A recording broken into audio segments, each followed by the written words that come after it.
শতরূপে সারদা বই থেকে পাঠ, বিষয় লোকজননী, প্রব্রাজিকা বেদান্ত পানা। পরের অংশ। আর এক ভক্ত শ্রীমাকে নিজের জননী রূপে চিনে বায়না ধরে বসলেন মাকে নিজের হাতে খাইয়ে দিতে। মাও সঙ্গে সঙ্গে তাঁর আবদার পূরণ করতে ভাতের থালা নিয়ে ভক্তটির সামনে বসলেন। স্বভাবত লজ্জা আসিলা মায়ের মাথা সর্বদা ঘুমটাই ঢাকা। ভক্ত বললেন ঘুমটা না খুললে তিনি খাবেন না।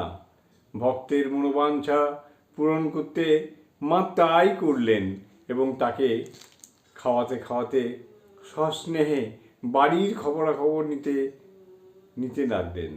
আর এক যুবক ভক্তকে মা দীক্ষা দিয়ে বললেন, ঠাকুরই গুরু, আমি গুরু নয়, আমি মা, সকলের মা। যুবক ভক্তটি তা মানলেন না, বললেন, তোমার কাছ থেকে দীক্ষা নিয়েছি, তুমিই আমার গুরু, আর তুমি আমার মা হলে কি করে? আমার মা তো বাড়িতে আছে। মা বললেন, না, আমি তোমার সেই মা, চেয়ে দেখো ভালো করে। যুবক ভক্তটি স্পষ্ট দেখলেন মায়ের শ্রীমূর্তির জায়গায় তাঁরই গর্ভধারিণী। জয় মা, জয় মা।